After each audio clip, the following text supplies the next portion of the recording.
안녕하십니까. 경향신문 이대근입니다. 오늘은 박영선이 박근혜를 이기지 못하는 이유, 이런 제목으로 말씀드리겠습니다.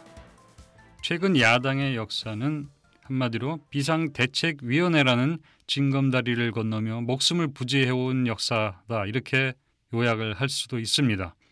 제가 444 박자라는 말을 만들어냈는데요.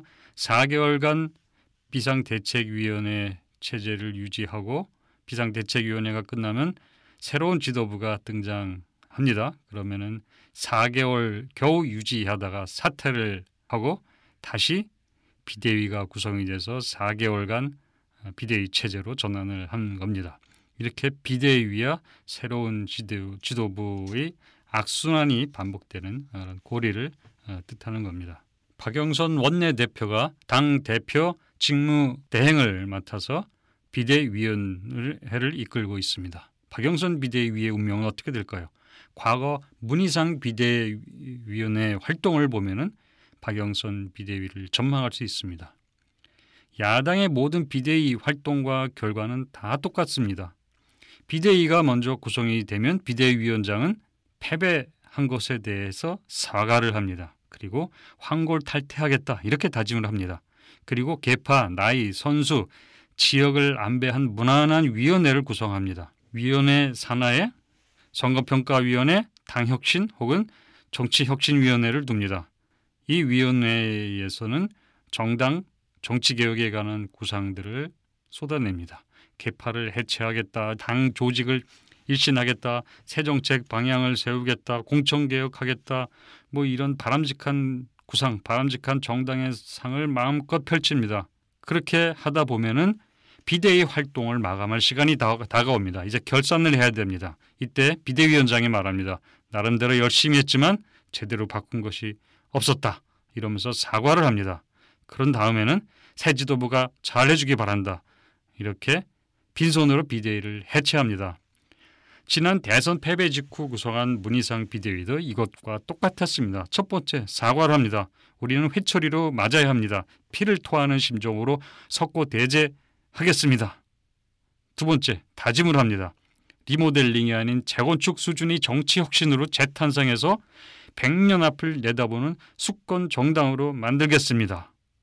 셋째는 개혁 구상을 마음껏 펼칩니다. 대선 평가위를 구성을 해서는 이렇게 말합니다. 처절하리만치 냉혹하고 엄중하게 평가를 해달라, 이렇게 주문을 합니다. 그리고 책임 지을 일이 있으면 책임을 지우겠다라고 합니다. 정치혁신위원회를 구성을 해서는 정치혁신위원회에 당부를 합니다. 정치혁신위원회가 바꾸라고 하는 거 있으면 그대로 다 바꾸겠다. 넷째, 이제 비대위 결산을 합니다. 한계가 많았다, 이렇게 토로합니다. 제대로 한 게 없다, 고백을 합니다. 문희상 비대위원장은 스스로 자기 비대위의 평가를 F학점이었다, 이렇게 공개적으로 평가를 했습니다.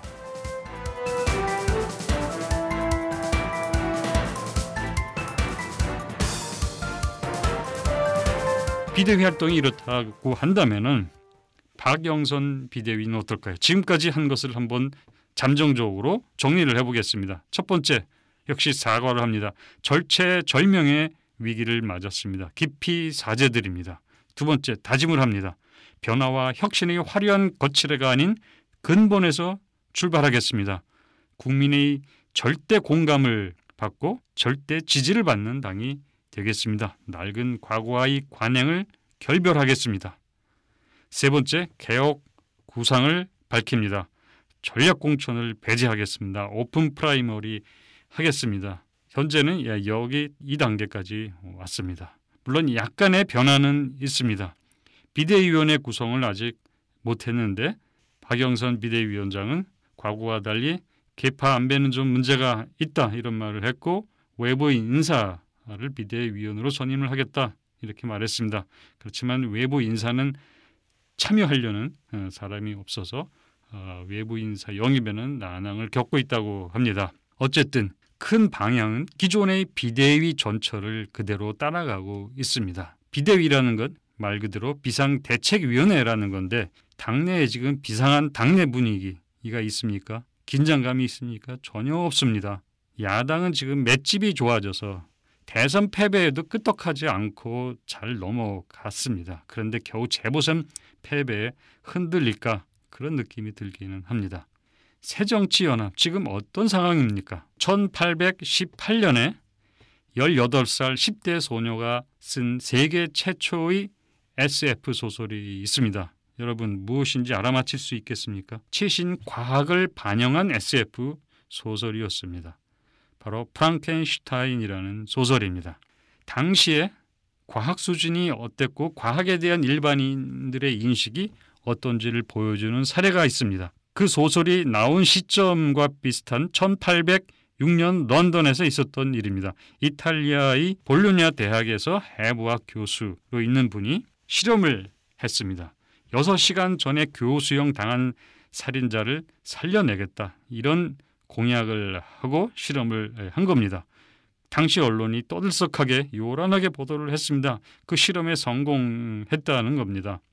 전기에 대한 지식이 부족할 때였으나 사람들이 전기가 뭔지 모를 시절이었는데 그 교수는 죽은 사람에게 전기를 연결해서 전류를 흐르게 했습니다. 그러자 턱이 떨리기 시작했고 턱 근처의 근육이 뒤틀리고 이어서 왼쪽 눈이 뜨게 됐습니다. 당시 사람들은 이런 시체 반응을 이 교수가 살려낸 것으로 생각을 했던 겁니다. 이렇게 죽은 사람을 살리고 생명을 만들어낼 수 있다는 믿음이 횡행하던 시절에 나온 게 바로 프랑켄슈타인이란 소설입니다. 제가 이 이야기를 하는 이유는 사이비 과학 문제를 제기하기 위한 것이 아닙니다. 사실은 죽었는데 과학 지식이 19세기처럼 부족하면 살아있다고 믿는 이런 현실이 오늘 한국 정치에서도 벌어질 수 있다. 이거를 제가 말씀드리기 위한 것입니다. 야당은 이명박 정부 때 80석으로 시작했습니다. 박근혜 정부 들어와서 130석까지 늘었습니다. 정권의 후반기로 가면 갈수록 대선이 다가올수록 야당의 지지율은 점차적으로 오르는 현상이 나타나고 있습니다. 박근혜 정부 후반기가 되면은 아마 지금 새정치민주연합의 지지율이 낮지만 상당 부분은 올라가게 될 겁니다. 2007년에 야당은 대선 패배를 하면서 이미 무너진 거나 마찬가지입니다. 그런데 그 야당이 죽지 않고 살아나서 아직까지 버티고 있습니다. 보수 정권이 깎인 점수가 야당에게 기계적으로 반영이 되는 것, 이것이 야당이 살아있는 것 같이 보이고 야당이 점차 의석수를 늘려가는 것처럼 보이는 겁니다. 전기 충격으로 죽은 근육이 움직이는 것과 똑같이 정권의 무능의 충격이 상대적으로 야당의 의석을 늘려주는 그런 기계적 반응으로 나타나는 겁니다. 지금 박근혜 정권을 보면서 이명박 정권 때가 더 나았다고 할 정도로 박근혜 정권에 실망을 하고 있지 않습니까?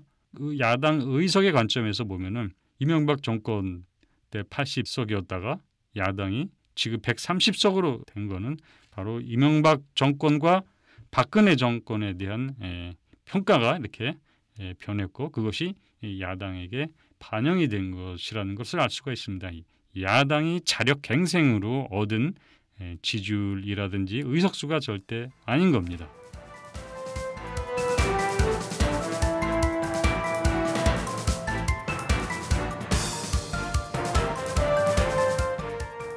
그럼 이제 야당은 무엇을 해야 할까요?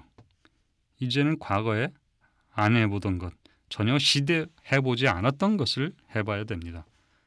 두 가지입니다. 첫 번째, 당 조직을 재건해야 됩니다. 최장집 고려대 명예교수가 야당에 대해서 이런 평가를 한 적이 있습니다. 야당의 과제는 의원 1인이 각자 정당 행세를 하는 그 프랜차이즈 정당 체제를 탈피하는 것이다.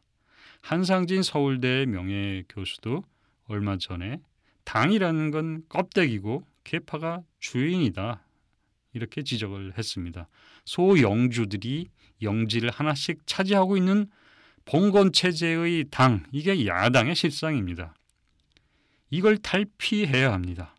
이걸 탈피해서 당을 공동의 목표를 추구하는 통일성과 규율이 살아있는 조직이 되어야 합니다. 그게 살아있는 조직이 되지 않으면 신뢰를 받을 수가 없습니다. 신뢰를 받지 못하는 당은 다음 대선에서 선택을 받을 수가 없습니다. 의원 개개인, 개파들에게 배분된 권력을 당과 비대위에 되돌려줘야 합니다. 그래야 당이 되살아날 수가 있습니다. 당을 살리는 게 비대위의 역할이라고 한다면은 지금처럼 아무 권한도 없는 비대위에게 어떤 것을 기대하는 것보다 더 많은 권력, 가능하면 비대위에게 전권을 주어서 실질적으로 무엇인가를 변화시키도록 해야 하는 겁니다. 박근혜 비대위는 막강한 권한을 행사를 했습니다. 이명박 정권 때 정권의 실정으로 박근혜 의원에게 비대위원장을 맡기면서 당을 확실히 바꿔달라 이렇게 주문을 했고 그 결과로 대선 후보가 되고 집권까지 할 수가 있었습니다. 박영선 비대위원장이 박근혜 비대위와 같은 권력을 행사하도록 권한을 줘야 됩니다. 박영선 위원장이 박근혜만큼 권력을 행사할 자격이 있는지 지금 그런 걸 따질 계제가 아닙니다. 지금 그런 걸 따진다는 것은 다 죽은 야당에게는 사치나 다름이 없습니다. 그게 당을 살리는 방법인지 아닌지 이걸 가지고 판단을 해야 합니다. 두 번째는 새로운 주체 세력의 형성이 필요하다는 겁니다. 야당은 개파, 파벌 중심의 조직입니다. 그렇다 보니까 신진 세력이 크지를 못합니다. 왜냐하면 신진 세력이 들어간다 해도 파벌의 일원으로 파벌이 크는 거지 새로운 리더십으로 크지를 못합니다. 파벌과 보스만 커지고 보스를 모시는 이런 관계만 유지가 되는 겁니다. 지금 야당의 개파 보스 말고 정치적으로 성장한 사람이 누가 있습니까? 없습니다. 파벌 구조를 깨트려야 새로운 리더십을 만들어낼 수 있고 새로운 지도자가 나올 수가 있습니다. 흔히 하는 말이 있습니다. 지금 사람이 없다. 그럴 만한 사람이 없다. 이런 얘기를 합니다. 네, 맞습니다. 지금의 상황을 인정한다면 이 파벌 구조를 전제로 한다면 지금 사람이 없고 앞으로도 영원히 나오지 않을 겁니다. 이런 기성당 체제를 깨트리고 이런 기성당 체제를 치고 나오도록 하고 격려하고 그런 분위기, 그런 제도를 만들어줘서 북돋아주고 부족해도 앞에 나서도록 이렇게 하지 않으면 영원히 새로운 지도자 나오지 않습니다. 기성 구조를 깨고 나오는 과정이 있어야 새로운 리더십을 기대할 수 있는 겁니다. 현재와 같이 조용한 호소와 같이 이런 분위기, 지금 비대위 체제로 들어서 있는데도 이렇게 아무 일 없는 이런 조용한 분위기에서는 신진 주체 세력이 나올 수가 없습니다. 최근에 신진이 역할을 하도록 다선이 뒤로 물러서야 된다. 이런 요구가 있고 이것 때문에 논란이 잠시 일었습니다. 다선이 스스로 물러나면 좋겠지만은 그런 걸 기대할 필요는 없습니다. 신진이 먼저 치고 나가면 되는 겁니다. 신진이 치고 나간다고 해서 다선이 뒤로 물러날 필요도 없고 물러나라고 요구할 필요도 없습니다. 신진이 주체가 돼서 새로운 리더십이 부각이 된다면은 다선의 역할은 크게 부각이 되지 않습니다. 또 다선의 경륜도 필요한 겁니다. 신진과 중진, 원로들 간의 균형이 형성이 되는 것도 괜찮습니다. 신진, 새로운 세력이 없다 보니까 늙은 당처럼 보이고 그러다 보니까 부정적인 소극적인 방법으로 다선 의원들이 좀 뒤로 물러나라 이런 요구가 나오는 겁니다. 기존 관성에 따르면 현재 최대 파벌을 끼는 문재인, 정세균 둘 중 한 사람이 당대표가 되어야 됩니다. 대선 패배 경험이 있는 사람, 당대표 여러 번 해본 사람, 전혀 참신성이 없습니다. 과거에 여러 번 실패를 해본 사람이 다시 새로운 당, 새로운 리더십이라고 다시 등장하는 게 바람직한 것일까요? 패배 충격에 빠진 당치고 지금 야당 너무 조용합니다.